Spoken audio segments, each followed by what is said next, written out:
That's the sound of your current hype level at the gas pump. But brace yourself for something fuel nominal, because Unleaded 88 is about to take the hype to a whole new level. Unleaded 88 is cheaper, cleaner, and greener than regular unleaded.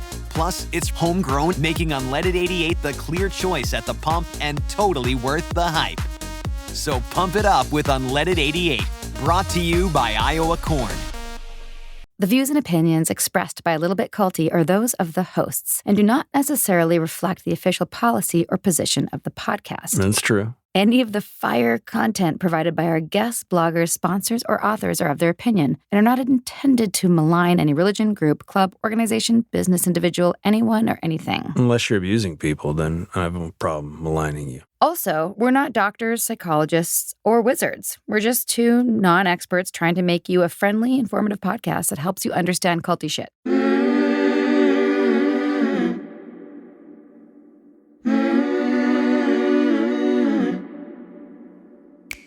Hey everybody, Sarah Edmondson here. And I'm Anthony Ames, a.k.a. Nippy, Sarah's husband, and you're listening to A Little Bit Culty, a.k.a. ALBC, a podcast about what happens when devotion goes to the dark side. We've been there and back again. A little about us. True story, we met and fell in love in a cult. And then we woke up and got the hell out of Dodge. And the whole thing was captured in the HBO docuseries The Vow, now in its second season. I also wrote about our experience in my memoir, Scarred, the true story of how I escaped NXIVM, the cult that bound my life. Look at us, a couple of married podcasters who just happen to have a weekly date night where we interview experts and advocates in things like cult awareness and mind control. Wait. This does not count toward date night, babe. We got to schedule that. That's separate. So it's 2 days we got to hang out? We do this podcast thing because we learned a lot on our exit ramp out of NXIVM, still on that journey, and we want to pay the lessons forward with the help of other cult survivors and whistleblowers. We know all too well that culty things happen. It happens to people every day across every walk of life. So join us each week to tackle these culty dynamics, everywhere from online dating to mega churches and multi-level marketing. This stuff really is everywhere. The cultiverse just keeps on expanding, and so are we. Welcome to Season 5 of A Little Bit Culty, serving cult content and word salads weekly on your favorite podcast platforms. Learn more at alittlebitculty.com. Sinking down to the depths of the ocean, hanging on to it, my love. If I let go of it all, I could leave, but I know I won't. Hi, everybody. Welcome back to this week's episode with Tia Levings. If you've not listened to part 1, Put it in reverse. and if you're enjoying it, please do write us a review and make sure to follow Tia on the social medias and enjoy part 2. Here we go.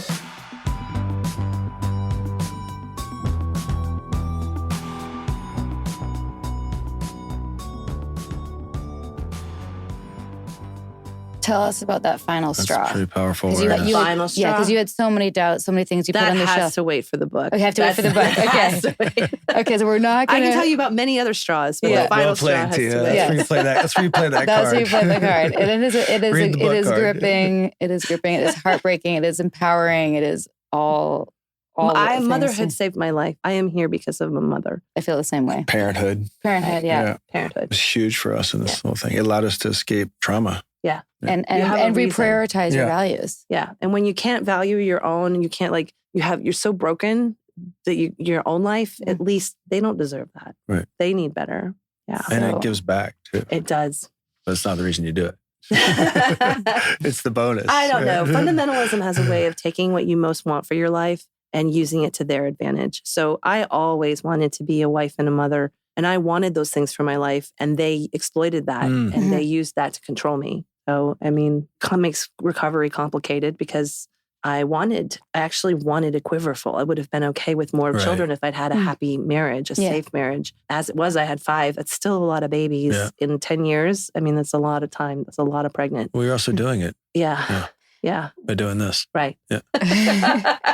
I guess I am. You are. Yeah. Yeah. It's a strong reason to do it. I want to go back to the Calvinist thing for a sec. I'm going through my half-baked history when it comes to religion, but weren't some of our History major. presidents Calvinists? Oh, yeah. Every Presbyterian, every Lutheran, every Episcopalian. Our early presidents were identified as Calvinists. Absolutely. I believe. So Calvinism Okay, let's take it all the way back to its source. Okay. Luther reformed the Catholic Church. The Reformation is an actual historical event. Luther posted his thesis on the door and said Catholic Church has to change. And it became known as the Reformation. And then John Calvin became this prominent pastor who took Luther's ideas and built on them. And then you have denominations that come up around it, Protestants, because they're protesting Catholic Church. They use Calvin's theology as their doctrine. So this is the Presbyterians, the Episcopalians, the Lutherans. I mean, these are people we know. And there are so many beautiful churches that care about people that have Calvinism as part of their tradition that have no idea how it's morphed into this neo-Calvinism and new Reformation that's happening in Idaho. They would not know. If when they find out, it's a perversion to them because people's faith is dear to them. And they didn't understand it. Like the puritanical idea has been diluted through time and grace is applied and Jesus is applied. And not everyone majors on doctrine and theology. You know, they don't know what apologetics are. They're not like that. Presidents, yes, absolutely. I mean, when you get down to ideological purity, and I always say fundamentalism is people putting ideas before people because that's what they're chasing. You get this, it's almost perverted because it's so pure. There's no room for humanity in it. Right. And so there's a lot of dehumanizing. There's no error in there. Exactly. Part of knowing yourself is hitting that adversity and it's pretending to shield you from it. Exactly. Yeah. Yeah. So when you have pastors today in like the Idaho tradition, it's the Covenant Reformed Evangelical Church, and they are claiming John Calvin's tenets and they're claiming to be Calvinist. They're using it for their own purposes in such a heinous, dark, mean-spirited way. Doug Wilson calls himself a cut glass Calvinist, and his theology bites back. Like he wants it to hurt. And we're taught that discipline is supposed to be painful and life is supposed to be painful. And if you're suffering, good, because that suffering means that you're becoming more holy. And so then let's make your life harder because then you can be holier. And your head goes there. Like, shouldn't be happy, shouldn't be easy. If you're depressed, praise Jesus. You're mortifying your soul. They have an answer for all that pain. There's actually a lot of similarities between your description of the domestic discipline. Yeah, domestic discipline and the paddling in DOS. Yeah, I picked up on that when I read your book. Yeah. It's the obedience. Yeah, it's obedience. And also that love is pain and all that shit. But one of the things that really stuck out, our forums were sermons. Yes. You know, and I never seen it that way. And also, especially you talked about how when pretending to be discourse, but also like when you were being disobedient and they were trying to address you and they were doing sermons and you knew that everyone knew that it was for you. I know. When I watched The Vow, it's the first time I'd seen like a cult group that didn't have the religious component. And I was like, oh my God, it's the same. Yeah. It's the same over and over, which is why I love Stephen Hassan's bite model, because when you take that criteria and you apply it to something, you can see it doesn't have to have Jesus, anywhere near it. It's a good guardian at the gate. Yeah, it really is. If you can go in, you can go, even if a group is doing it a little bit, you know the force that's informing that a little bit. So it allows you to just kind of be sensitive to a lot of potential abuses, even if it's not full on, Right. You can see the precursors a lot easier, at least for me. When you look back at this time now, there's been some very obvious problematic things like the hierarchy and multiple abuses of power. I also want to hear about like the control of so many things. Tell us about the denim jumper. Okay. So some of this is time and place. Okay. And this is making a comeback. And when I see it like in these clothing brands that I just like, why? Because I do love a good jumper. Oh my God, tell me. Of course. Yeah. Of course you do. Okay. Denim is a cowboy fabric. Yeah. At the end of the day, it started as a cowboy fabric because it's practical. Yeah. And the denim jumper, or Laura Ashley was a hot brand in the late 80s and early 90s. And what are these? These are modest, floral, not form-fitting clothes. They look like Little House on the Prairie, Pride and Prejudice, Jane Austen. Of course, women love them. There's a new brand. It's called Christy Dawn. They're all like, I'm floating through a field of flowers with my sun hat, and I'm so feminine. And I know exactly who's buying that shit. It's the same people who buy drowning dresses as their bathing suits because they feel like they have to be covered from head to toe. It's just the Christian version of the burqa. And the denim jumper, my book was called The American Burqa for 9 drafts. It didn't age well, but back in the early 2000s, when we were going to war with Afghanistan and the Christians were all so mad about what was happening with the fundamentalists in the Middle East and these poor women, and they're walking through the desert with these slits for their eyes. And they were so mad about the burqa. And I was like, I wear a denim jumper because this is my uniform, because they told me that my 2-year-old would be turned on if I wore jeans. I needed to only wear dresses. We only wear dresses when you change sizes and you're breastfeeding and you're pregnant and you don't have a lot of money for clothes. What do you wear? You go to buy the Butterick pattern and you sew some denim jumpers. Or remember these were hot in the 90s, the long, straight denim skirts. They're like head to toe. I saw one online yesterday because they're coming back, because they're practical, because they're comfortable, because they're slenderizing. But they're also really convenient for fundies to buy. So they stitch the slit because you can't, show anything up here. So you can't really walk in them without the slit. They stitch it up. And yeah, that's So much you just control. hide your body. Yeah. You hide everything.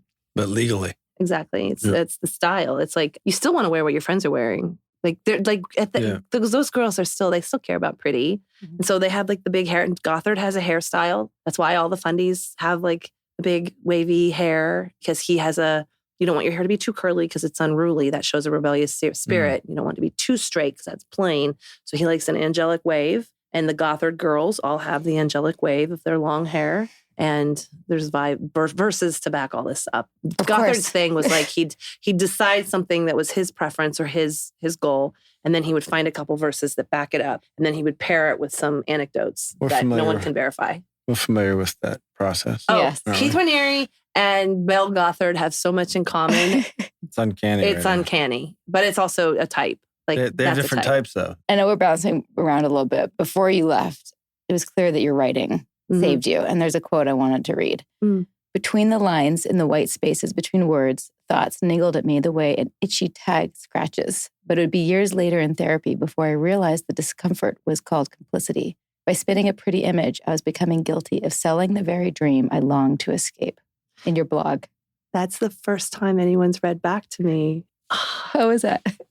I have chills. And also, yes, that's exactly what was happening. Mm-hmm. Complicity is so hard. It silences you so much because you have so little self left, and it requires trust and self to be able to say something embarrassing about yourself, to say something shameful, to admit to a fear of rejection that's going to come back at you when you admit. And sometimes it's real consequences. Like, in y'all's case, there was a real court battle happening. And if you sign up to say, I did this, there's real consequences that can stem from that. So it was one of the things that kept me back to a point. And then it was also the thing that was like, okay, wait a minute. If I say it, I'm turning the light on in the dark room. If I can be courageous enough to turn on the light, then there's no more shadow, and they don't benefit because they're benefiting from all that darkness. By us all staying quiet, the oppressors are the ones that win. And all it takes is a few brave souls. One of my favorite quotes is that when a woman tells the truth, she creates space for more truth to be told around her. And that's what happens online. I tell my story and people gasp, and then they tell theirs. And boom, this is systemic, and it is common, and it is happening. And even the spanking story, as hard as that is to have that story in there, no one knows it's happening because everyone's too mortified to say that it happened to them. And that's why it keeps going. Yes. You have to be able to relate because of the brand. The brand is it's a private thing. And by making it public, you diffuse some of that power and you allow others to say, me too. Yeah. And what am I here for? Until it's undeniable. Yeah. Exactly. That was the beauty of that movement. It really was. Yeah. And put the burden of the squirm on the guilty. It took the shame off the victim. Yeah. That's a good shift for people to understand that, some people are going to judge and all that stuff, but the people you want to appeal to don't really punch down. Right. I center survivors always because it's not just about my story. My story is a gate that others can open and share theirs. And the power in the numbers is what leads to change. All of that awareness is what leads to change. So, I think people that come in contact with you will get that wisdom. I hope. I hope they get a graceful place to sit and a hug. I'm a mom. I'm a mom. Well, you're obviously in your power. Yes. Part of your life. Yes. Right. I took back. I took back what was dear to me. And it's palpable, and you're talking about it from a really good place. That's what 10 years of trauma therapy will do. This is the golden age of cult recovery. The more we speak up and share our stories, the more we realize we are not alone. Your voice and your story can empower others. This is Sarah, and I'm proud to be a founding collaborator of the #IGotOut movement. Learn more at igotout.org.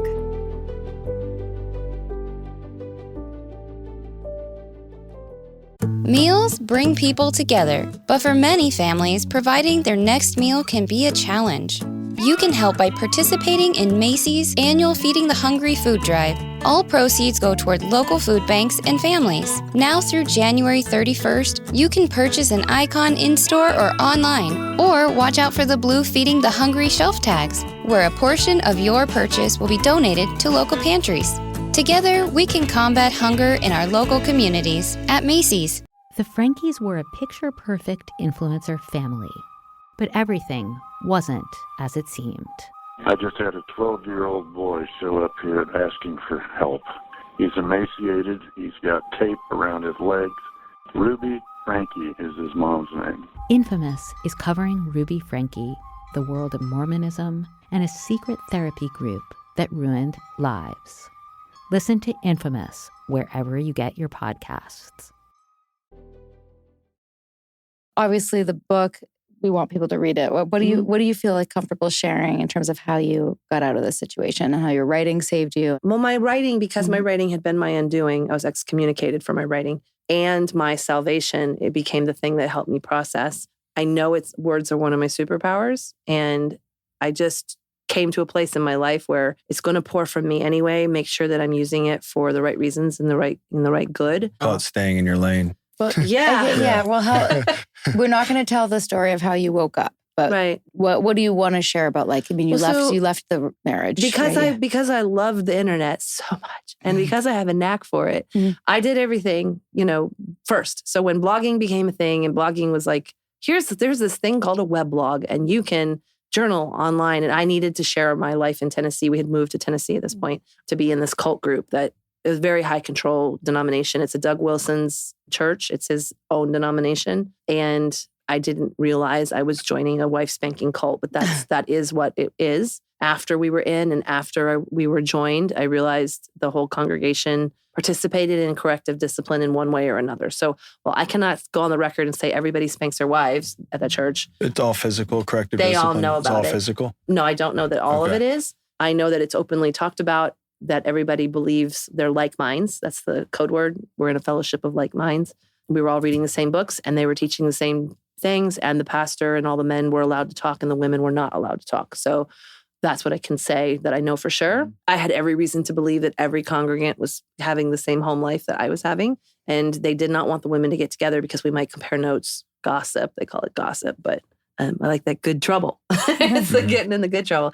So I started a blog to keep my grandma updated about our life in Tennessee, because I was taking the kids through the mountains and orchards and, fun things to take pictures, lifestyle honing, lifestyle curating. And I had this big blog. Living Deliberately had 60,000 hits a day for a couple years. Wow. And it's because, this is before algorithms. And and like I said, I had a knack for search volume and search presence and keywords. And I reviewed some Oprah books that got traffic. And then, the blogs were starting. So like Pioneer Woman started that year. Somewhere in there, Glennon Doyle starts with Monastery. I think hers was closer to 2007 though. And there was somebody else that was, her Notes from the Trenches. So like we had like these like blog posts, like blog readers, where we would, read each other's blogs, and they were called RSS feeds. I mean, I'm using some outdated language and stuff, but I remember looking at those and having no clue what they were. Well, I knew how to figure all that out. And so my blog, I started to bifurcate. You mentioned I had like a split personality. I really bifurcated at this point because I had like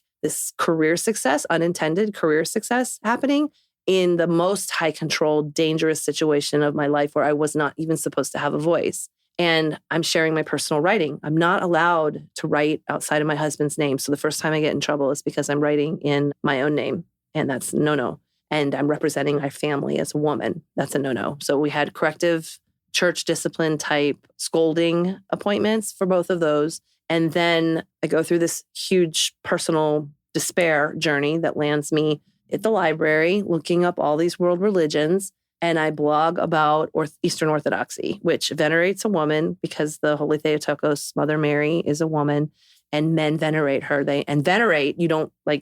That doesn't happen in Protestantism. We don't, the irony is that they venerate the men, but outwardly they don't worship anyone other than Jesus. Venerate is worship? Worship. Okay. Yeah. So I wrote how different men were. Men who venerate a woman are different kinds of men. Because I noticed, we visited an Orthodox parish in Oak Ridge, Tennessee, and I noticed the men who go to St. Anne's Church and they pray to Mary and they understand that females can obtain sainthood, that's a different kind of man than any kind of man I've ever encountered.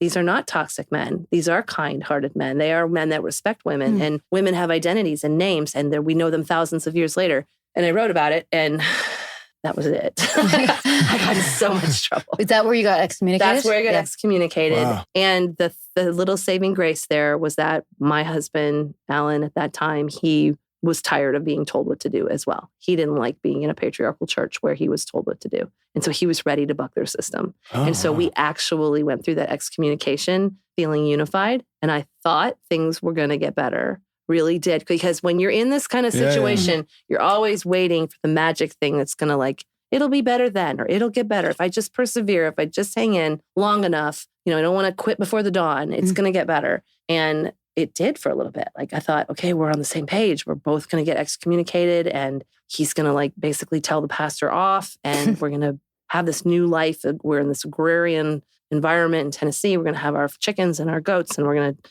do the thing. And all of this was worth it. And the opposite happened. He flipped some kind of mental switch in his head, and we had 7 months of the darkest hell I've ever lived in. We almost died multiple times, and he thought he saw demons in the walls, and it was all spiritual warfare. We weren't allowed to go to the doctor or anything like that because we were still fundamentalists in our heart. He still has his trauma too, Yeah, we right? still had all of that. And he has significant mental illness that just needs treatment. It just needs doctors, but you're not allowed to do any of that. And it's not in your wheelhouse of Did he ever get diagnosed? resources. Yeah, he's been diagnosed, and in the fallout and the aftermath, a lot has been happening with mental health. And I would say he's in a quiet, distant place now. He's not a threat to me that I believe, but he's also, I never know how to describe it. A simple life is better for him. And I think he has a simple life, and it's away. So that's good. Does he still see the kids? No, they try to have a relationship, in their way with him, but it's very hard and complicated, and also their own, because they're all adults now. He's never had any visitation or custody or anything like that, all because of what happened in the aftermath of me leaving. So when I do leave and I get out, I have my writing to fall back on. And I had friends who were trying to get me to teach them how to do this blogging thing in their business. So suddenly I'm a consultant. I'm a business consultant, and I have a business and an income. And it led me to a job opportunity with the Tony Robbins company. And now I have a division of writing services and a career. And it's taken the 15, 16 years to build it, but it's because I'm good with words on the internet. I mean, That's great. There's no college in my story. If you miss that. And then anyway, the things I do now, there wasn't college for it. Now people go to college for social media management, but they didn't know that then. Is your Instagram following from your blog? Or is it? No, so I closed that blog about the first year that I was free. It didn't feel like a good space to have open anymore. And then shortly thereafter, Google released their Panda algorithm, and the world of blogging changed. And what does that mean? It was an algorithm that valued search. It's a different way to measure the search and promote the search. And so a lot of sites that had this really big search presence and traffic took a hit. And as the internet settled out, and now they release new algorithm updates all the time, but that was their first one, and it's known as the Panda. And I don't understand all of it. All I know is that my traffic plummeted, and at a good time, because I needed an out. I needed to get out of that space and start my life over.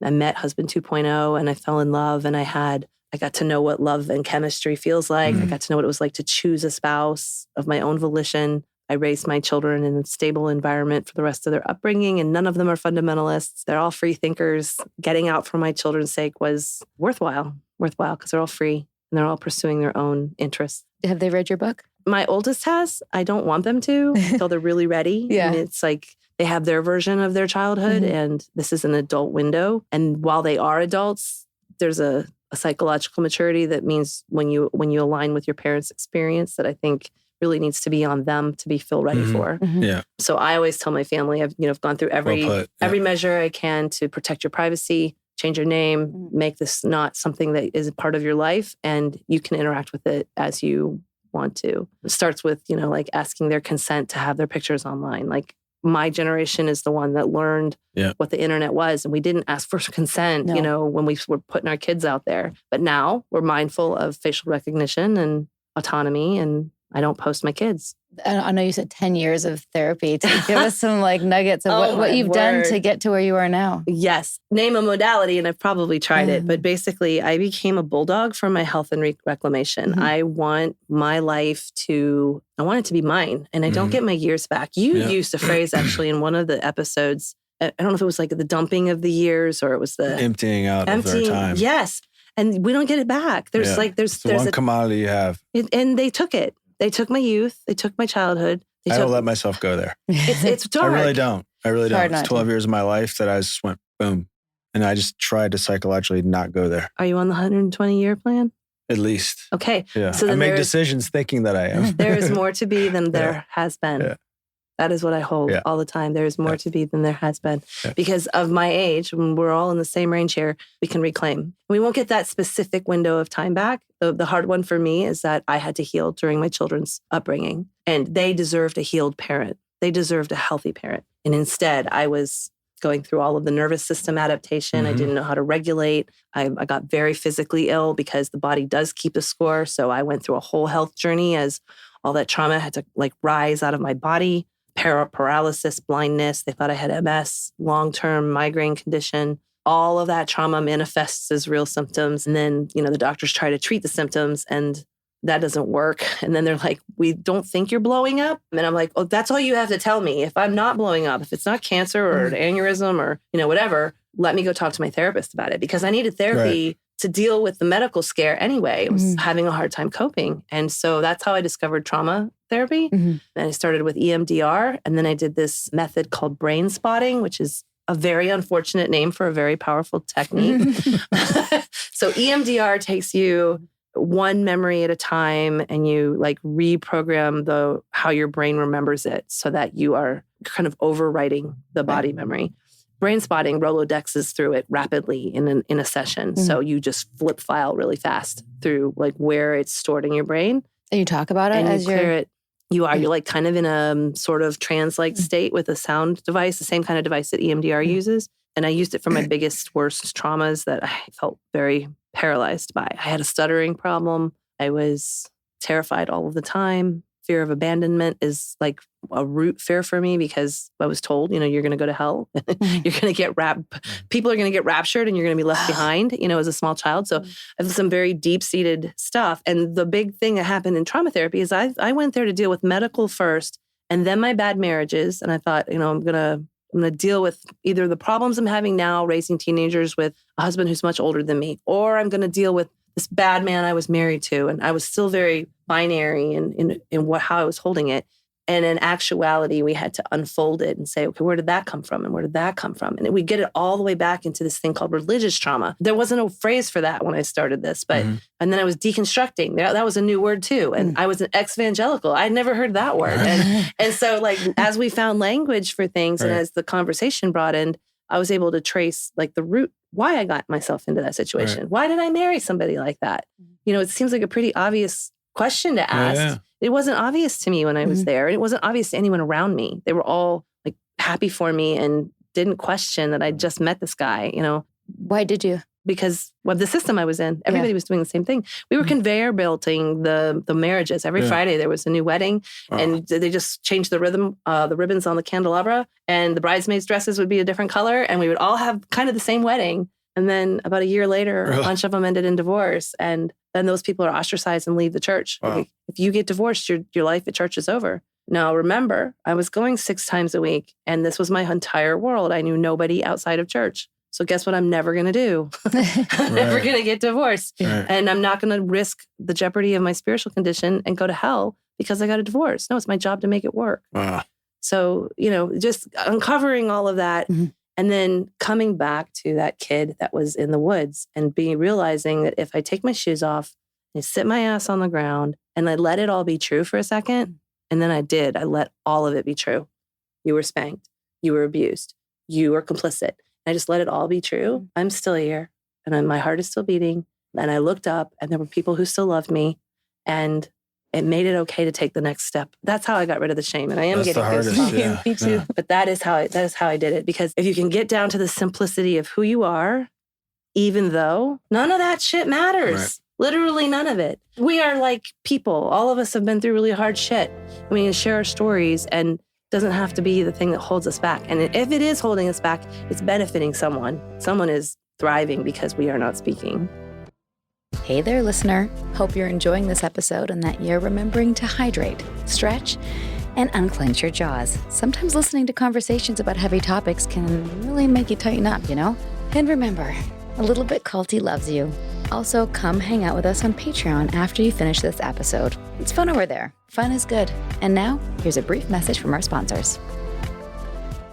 Meals bring people together, but for many families, providing their next meal can be a challenge. You can help by participating in Macy's annual Feeding the Hungry food drive. All proceeds go toward local food banks and families. Now through January 31st, you can purchase an icon in-store or online, or watch out for the blue Feeding the Hungry shelf tags, where a portion of your purchase will be donated to local pantries. Together, we can combat hunger in our local communities at Macy's. You know, I had a friend of mine say something to me when I was going through, not the extent, but similar flavor. Yeah. He's like, look, do the people that know you, love you, and care about you care about any of that shit? He's like, Not does it really. matter? Like anything they read about you? He's like, is it going to be true to any of them, whatever it is? And I was like, no. And I was like, that was it. Yeah. I was kind of free emotionally of my avatar online. I mean, sort of like, Yes. because they're yelling at something that's not me. Exactly. And That I was persona. able to see it that way Mhm. and relate to it that way. And Yeah. then shame became kind of an indulgence more than You had a something that was friend real. in the journey. Yeah. That's- we were that's bouncing something. stuff off too. Yeah. I don't Yeah. know how I would have done it without him. See, I love this. It's really shown through No, in the because vows. like, Like, the thing, the couples had each other. the thing that I haven't said to her enough, I don't think, is there was points where I was admiring her bravery Mhm. because it felt stronger than mine at times. Yeah, that's how it's supposed to work. Yeah. Three-legged Like race, I felt like I wasn't tandem. doing enough, but then I was like, you know what, my role's here, and like being comfortable not being what I felt like was the braver one. Mhm. Yeah, we had Yeah. all those masculine messages to have Yeah. to contend with too. Yeah. Oh, so much to. Yeah, God, Yeah. so much. This is so funny to me. Anyhow. I mean, not funny, like because Keith is like not very tall and he loves volleyball and he's got all these like soft habits. And when every time there's footage of him laying on the couch like a little mealy worm, I'm like, and yet he's able to wield all this control and this pressure, like the pressure cooker that all of you were in really came through on the screen. And it's like the rudder on a ship, you know, like it's a Yeah. tiny thing. It can just, that's the impression Yeah. I got as a viewer. And then he's still puppeting through the prison when they're doing the lights. I'm like, you fucker, who gave you a window? Take this man's window away. I'm screaming at the TV. Oh, Like, they took it away. how? Oh, good. He's in solitary. Oof. Yeah. And you know that he did that just to like humiliate them further, right? Mhm. Like dance outside Yeah. my window, like Yeah, depraved. Well, the deeper the humiliation, the harder it is to reconcile. exactly. It's what's going to keep you loyal because Right. revealing their secret reveals your humiliation. Yeah. And that's a collateral and blackmail in and of itself. Yeah. It's one that I think when people have it, they don't necessarily know that's when informing their decision. It's a very difficult one. You have to take a real bite out of a shit sandwich to make that pivot.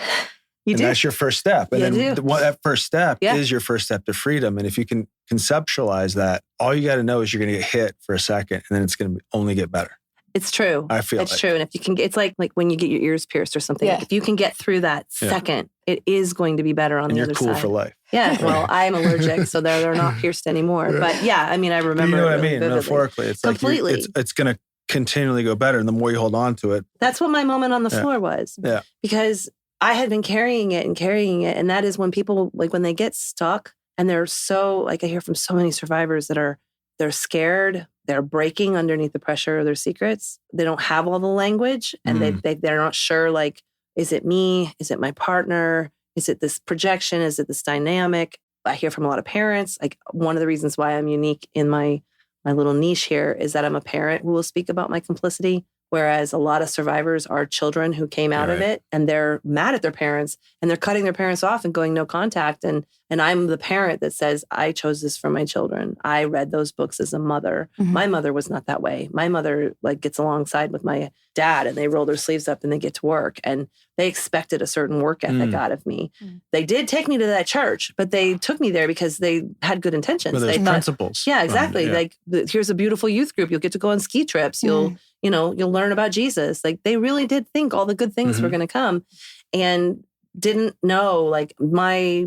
my pain didn't manifest the way they would have recognized. Like I didn't seem like a kid who was in jeopardy. I was the best behaved, calmest kid, you know, and the trouble I got in was my room was messy sometimes. Do they know everything now? They read the book? They do. And it's tough. My parents are still evangelical. They still love that church. There's a through line of characters in my life who would just rather I not talk about hard things, makes them uncomfortable.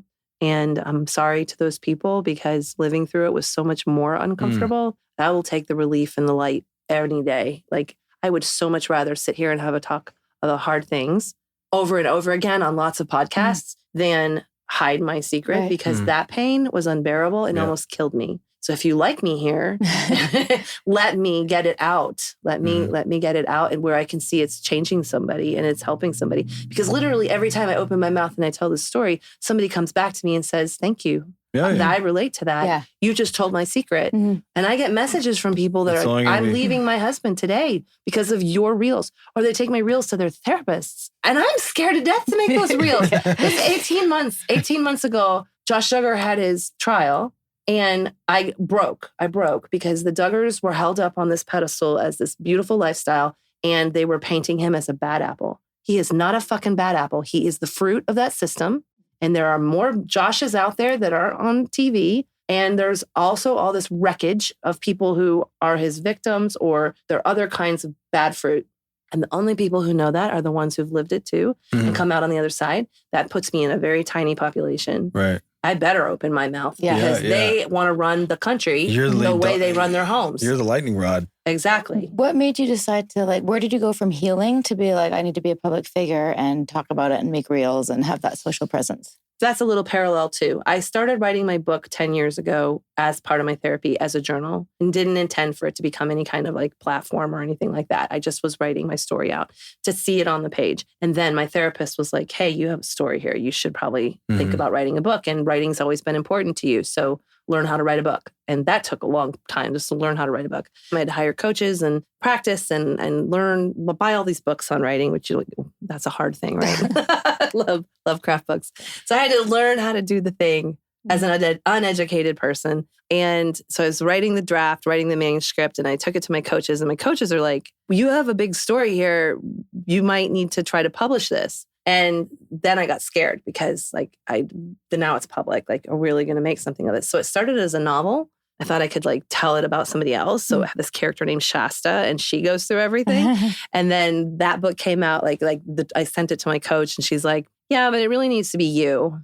So then I was like, oh, okay. So I'm doing therapy at the same time to embody my story and step into it. So there's parallel growth happening. And there's years. It takes years. So drafts 5 and 6 are a novel. Drafts 7 and 8 are my first stabs at a memoir under a pseudonym. So if you ever hunt me online, you might find Tia Lindstrom. I was Tia Lindstrom for a little while because I was trying to be this persona and this pseudonym. And then I got a different coach and a different breakthrough in therapy. And I was like, I'm fucking owning my story, but I'm going to stay an author. I'm not going to be public. I had maybe 1,000 people on Instagram and it was just the things that I love, like food and wine and dirt and skies and nature and, fun stuff. And I wasn't going to be public. I was going to do the writer thing. And probably my book, I'd have a few shows and a little table and I maybe would pass out a few copies. That kind of thing. No big dreams. The Josh Duggar trial happened and I snapped because, like I said before, the patriarchy wants to rule the country the way they run their homes. And I know how they run their homes. And I don't want that for my fellow Americans. I don't want that for my friends. I don't want that for my country. And I knew I was the only person I know who can tell. Who's going to tell what that really means and decode what's happening on TV. So on the way home from Alabama that year, I talked to the producers of the Amazon documentary and they said, we want to film you. We want to hear your story. So I was in Savannah filming a month later and we filmed this big 9 hours of my entire story from start to finish in this big, sound set. And that opportunity got the visibility of my reels and all of that happening, got the visibility, like my agent found me. She's like, I want to represent you. And then I was working on my book proposal. I mean, I was like, gonna try the thing. I was like, maybe But I now can you have had a the book. wind under your sails. And it just grew that way. And then my book sold at auction. It's like in preempt. And I got the big debut book deal. Amazing. Huge book deal with the I'm so happy for you. top 5 publisher. Not supposed to happen to a debut, not supposed to happen to a nobody. And so I did not set out to become this thing that is happening. And well, all the I universe, I mean, I'm just hearing your story. It pushed you in that It pushed direction. me. And this is what I've said to Sarah about where I'm hearing the parallels. Is like, there's a dark force that had a grip of you for X amount of years of your life. And once you're released from it, call it the light. She laughs at me when I say this because this is like new territory for me. But like, call it This the is our light, spiritual- call it the yes, you whatever know. it is. Like Our the angels. quote thing that we were searching for kind of metaphorically shows up in a way and ushers you Absolutely. into that direction. people. And I'm kind of like, Yes. okay, I'm not arguing with it. It's the host. And you went back to Savannah. I did go back to Because Savannah. that's a full circle because the Savannah College of Art and Design was Yes, that was my dream to I go to know. art school. And I literally boxed it and threw things away. so the book is coming out. Book is coming out August of 2024. Yeah. It's called A Well-Trained Wife, My Escape from Christian Patriarchy. And it's going to be all the things. I mean, it's a dream that I didn't dare have for myself. Like I knew it was there. I always wanted it. Like, little kid, this is what I wanted. Artist, writer, mother, hiker, friend was always my dream. And it's coming true in the biggest way as a result of being willing to stand in my courage, just to keep my courage and to do the thing. And it is light and it is people coming alongside and my world is bursting open. Right. And it's changing so rapidly in a way that I feel totally equipped for, totally ready for. Sometimes I don't know what's coming or how to, there's a learning curve, but I feel worthy of it. I feel capable and adept and ready to have the conversations. I totally get that feel from you and think you're going to be fine. Well, thanks. No, totally. Thanks for the vote. I don't, listen, I've seen both. Yeah. I've seen people in trauma and just been like, they've got some, and like you feel like you're in a really good place. And Yeah. I've done a lot of feel- work to yeah. tell my story Yeah. without re-traumatizing myself. Good. Yeah. That's always the danger of someone telling a trauma memoir Yeah, is yeah. they're going to wreck themselves in the retelling or in the criticism, the pushback, or you have to stand. There's so many layers of editing even and being willing to answer for why you wrote the thing that you wrote or provide a source or, whatever. But I have the fortitude for it. I've been through so much harder. This is fun and easy. And I have been through so much totally harder. agree. Like, what are you going to do? Yell at my avatar? Like, I do not What are you care. going to do, spank me? I'm not afraid of you. And I love making fun of the patriarchs. I love, I call them I put IEs on the end of their name. So we got Billy and Dougie and, I refuse to take them seriously for another day. Great. That's great. They do not support that. get the virtue of being taken seriously. Yeah, you know what? Great point. So where can people find you? TiaLevings.com or at Tia Levings Writer on all the social platforms. And any last nuggets of wisdom to pass on? What do you want people to know the most? They wish that you just drop some knowledge into the world. I always say, trust yourself. The universe will catch you. I'm a friend. You can reach out. I will always answer. But trust yourself and trust the universe to catch you is a big one. Yeah. And do your work. Fucking do your work. Because it might be the other person and you might have villains in your story and mutual truth. You can hold two truths at one time. Yeah. You still have work to do, honey. Your work, but not the work. Right. Exactly. Yeah, the work sounds the work That's a different thing. Yeah. The work is a problem. Your work, do your work. Exactly. Get to work. Thanks for coming to A Little Bit Culty. Thank you, you're Tia. so That was welcome. awesome. Thank you, guys. Thank you so You're much. a star. Thank you so much. Good That job. was great. Mwah. Mwah. This podcast is brought to you by Citizens of Sound, a podcast production agency committed to developing and launching shows with gravity and depth. From conception to launch, Citizens will partner with you every step of the way, whether you're an actor, business owner, doctor, fitness coach, hairstylist, or influencer. Connection is the future of communication. Jump on board with Citizens of Sound today and start your show. Go to citizensofsound.com and follow them on Instagram. And trust me, it'll be a really good decision for you. Thanks, everyone, for listening. We hope you enjoyed it as much as we did. And thank you to Tia. Again, such a brave person, such a wonderful woman. Tia, this is your official invitation to move to Atlanta. We will take good care of you and we will have each other in. I gave her the pitch. Yeah, we can have a non-culty community. Oh, and don't forget, only our Patreon audience knows this, we are going to be doing a special episode with a number of cult survivors who have written memoirs on how to do that, and she will be one of them. Till next time, thanks everybody. Sinking down to the depths of the ocean. I'm hanging on to the weight of my love. If I let go of it all, I could leave, but I know